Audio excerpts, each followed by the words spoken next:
Hey guys, thank you so much for joining me for another amazing wealth building Wednesday. We're keeping up with the series we're going on, and we're continuing from last week's video of Dave Ramsey and how his steps to building wealth. We're actually going to his how to build wealth at any age step that we have here. So we go through from 20s all the way to 50s. We talk about different ways that he recommends for each decade to basically how you should be investing, how you should be taking care of yourself and building wealth in those age groups. This is super important to remember because no matter how old you are, if you're young, it's the best time of your life to be investing, to be taking time out of your day and your paycheck and everything to be able to come together and invest the money that you have and start building wealth through investments and through savings and setting yourself up for the future. So before we even start, one thing that he talks about is look back 10 years. 10 years, where were you at that point? I'm 22, so at that point I was 12 years. I think I was in middle school or elementary school, one of those two. Look at your life. Where were you 10 years from now? Right? Some of us that are watching this, you might be in college, you might have just finished college. Some of you guys might have just gotten a new job, whatever it is. In those 10 years that you've lived, 10 years from now, from here, a lot of stuff has changed. A lot of things have happened, right? So now imagine 10 years into the future. What will your life look like if you actually start investing and taking care of yourself and building wealth for your future? So you're set up to retire in a very easy, nice way where you're able to retire healthy, happy, and not having to worry about stuff. So that being said, we are going to go and take a look at what you should be doing in your 20s. Right? So if you're in your 20s, so like me personally, a lot of students and a lot of college students and a lot of people that are watching this video right now are in this age group, what you should be doing. So first, he points out a couple things. Your biggest advantage that we have, I can't spell, is time. Our biggest advantage is time. We have a lot of time. We are 20 years old. We retire, let's say 65. We still have 45 years to go. We have a ton of years to go. So the time is our biggest advantage. And he does this by a simple sort of equation here. So let's say you start investing $200 a month. All right? You start investing $200 a month when you're 24, at 24. Versus someone, that's 24, sorry. Versus someone that starts investing $200 a month at 34. Right? So let's say we all have this. We all have those friends that party and spend all their money and all their cash, go into debt, have a great time for 10 years, and then at 34 they're like, okay, it's time for me to actually step on my game and start investing some money. Well, let me tell you a great difference at the end of if you start at 24 and 34, there's a big difference in the amount of money you make. So if you, at 64, I believe, 64 years old, the guy that started at 24 years old would have 1.5 million. The guy that started at 34, right, and this is at 64, these two are 64 years old, he would only have 530,200. That is 3 times less because he took 10 years out of the equation. In 10 years, because you started investing at 24 instead of 34, now you can retire with $1.5 million instead of $500,000. And that's only putting in factoring in $200 a month. Just that basic simple right there, you have beaten by 3 times. I'll tell you right now, you're having a hell of a lot better retirement than this poor man right here. Especially this guy right here lives until he's about 90, 100 years old.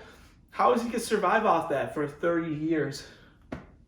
It won't work out. He's gonna drown in debt. This guy's gonna have a great, perfect time because he started investing. That's why our advantage when you're young is time.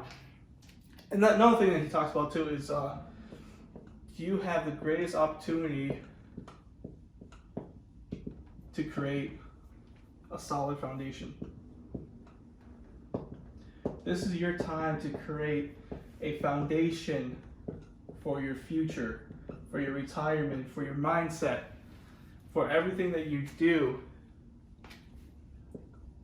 this is your time to create that solid foundation that you need in your 20s to be able to retire nice and comfortably at 1.5 or even more, because you start investing early.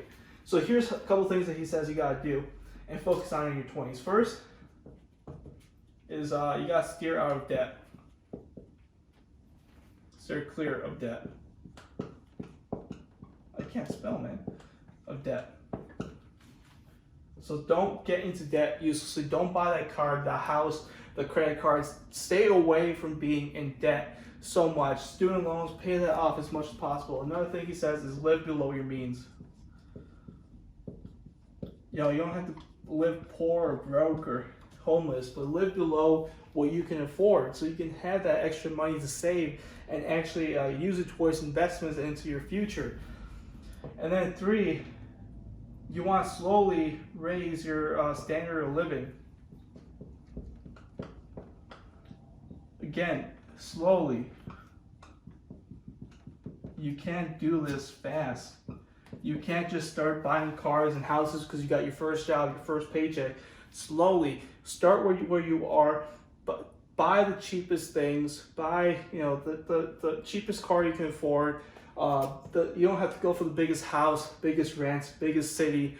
Go and live below what you should be, what you're making, so you have money, and slowly raise it up. Slowly and start improving your life as you develop and start increasing your income and are able to. So you're not just quickly snapping forward. Another thing too, and this one's really important, is you have to budget. You want to budget like your future depends on it, because it really does. Right? Your future really depends on what you do.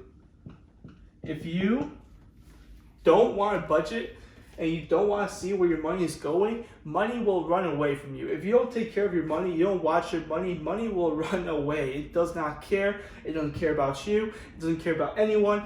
It goes to the person that wants to, that actually looks for the money and actually takes care of his money and knows where his money is going. Trust me, when a lot of people do budgets, they don't even realize how much money is being wasted, thrown away, and just spent on things that they don't even use, that they shouldn't be using. Is insane. The last thing he says, the most important, is that you gotta start early. It is up to you to start early. As soon as possible, you want to get there. Start early.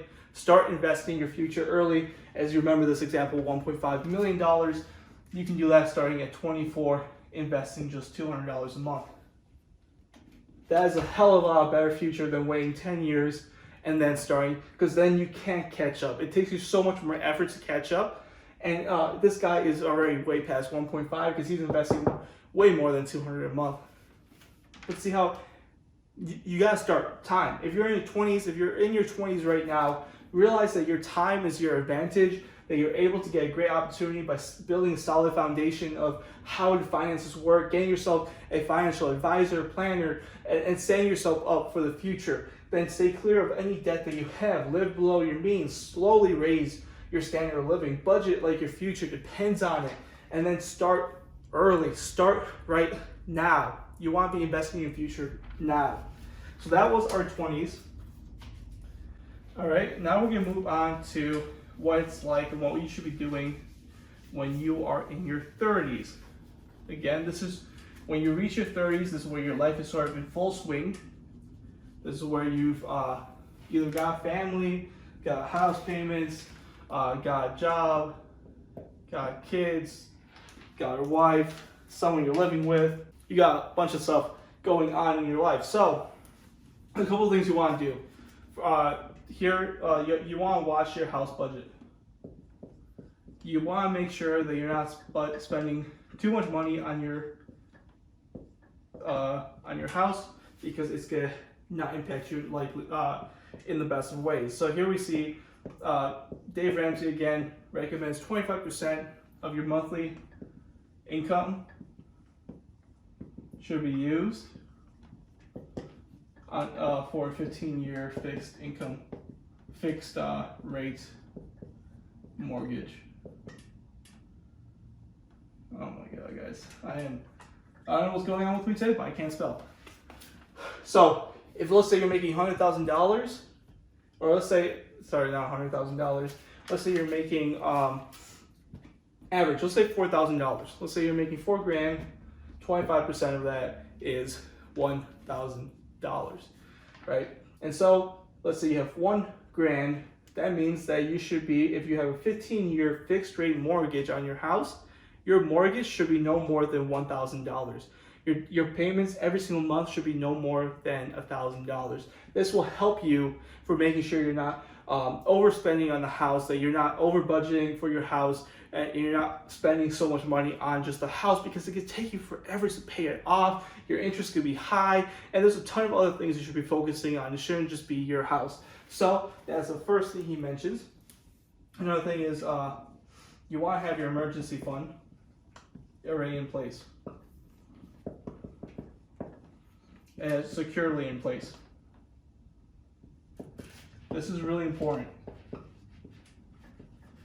You have to have an emergency fund ready and secure. You have to have something. If it's 1,000, if it's 5,000, you need to have at least something here, a good $10,000. So if something like coronavirus happens, anything happens, you have to go to the hospital, you break a leg, your car breaks down, whatever it is, you have that emergency fund to protect you and your family, and make sure that you are safe and you're not struggling living paycheck to paycheck.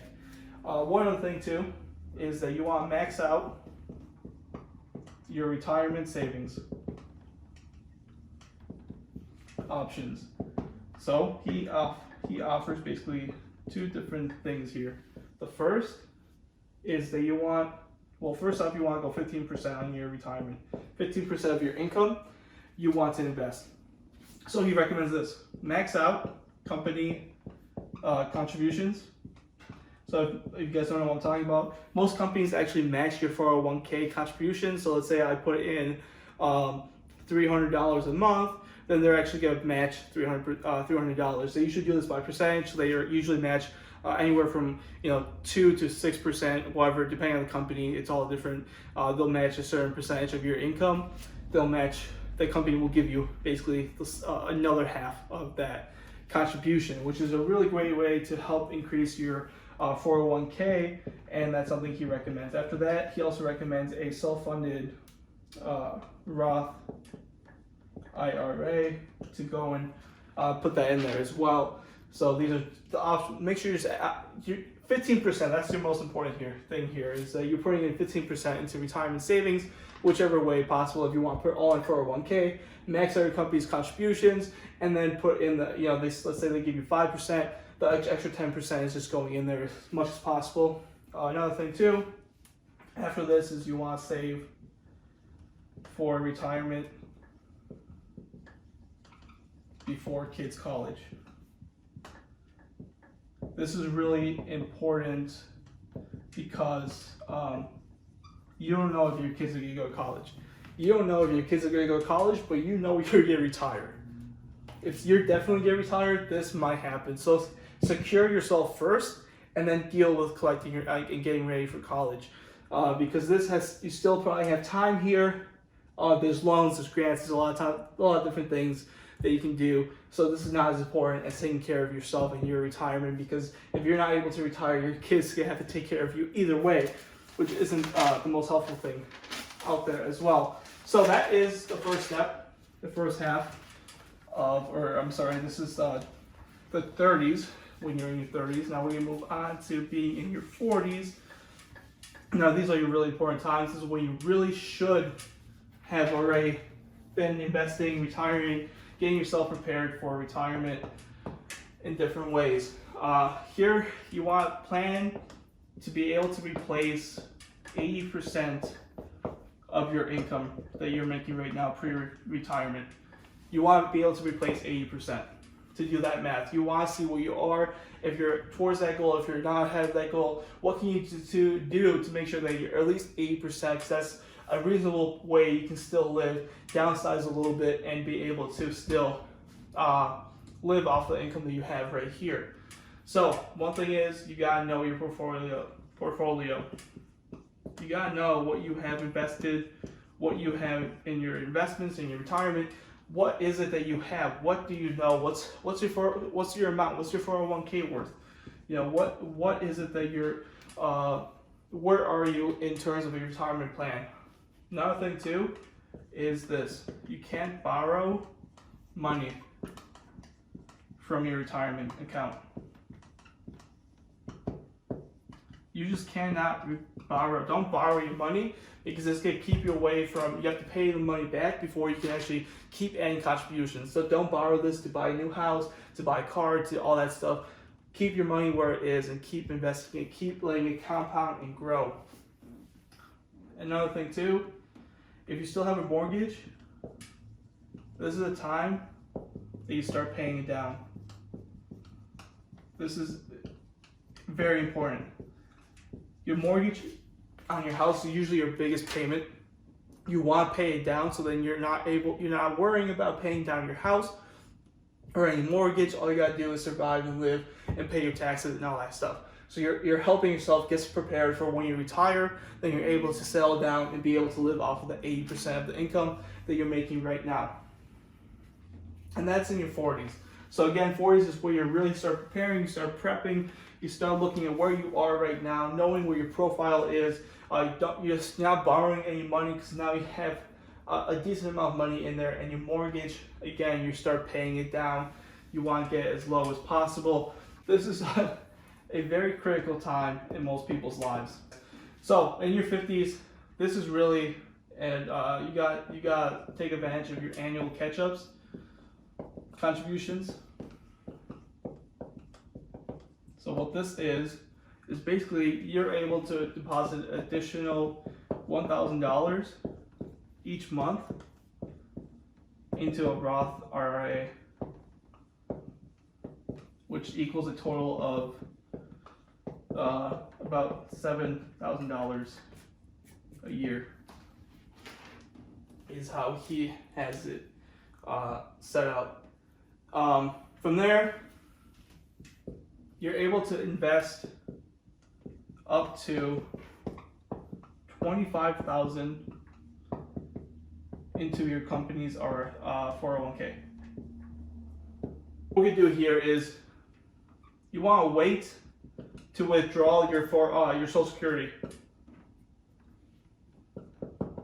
This is really important because you could start at 62 and you go as late as 70. The longer you wait, the more money you get. So towards your 70, you actually make more money if you wait to withdraw your Social Security income. Another thing too, and this is really important, is you have to make sure you have health insurance. You have to have health insurance. One bad mistake can cripple your whole entire financial situation. So you want to make sure you have some kind of health insurance, some kind of insurance to take care of you, because you're going to have more issues as you get older. It just happens. It's the way of life. So you're going to be visiting the hospital a lot more. You want to make sure you have a great health insurance to help take care of you into the future, so you're not spending money and you're not having to take money out of your 401k or Social Security to help pay for those bills and medical bills that you receive. That being said though, guys, this was the guide to how to build wealth at any age from Dave Ramsey. Hopefully you guys enjoyed this video. I'll catch you guys later in next week when we go through another amazing topic. Let me know what you guys thought about, what you guys think about all these different wealth building videos. Let me know if you like them. Leave a comment down below about your thoughts about this video or any other video. That being said, thank you so much for watching. I'll catch you guys in another one of my videos. Peace out.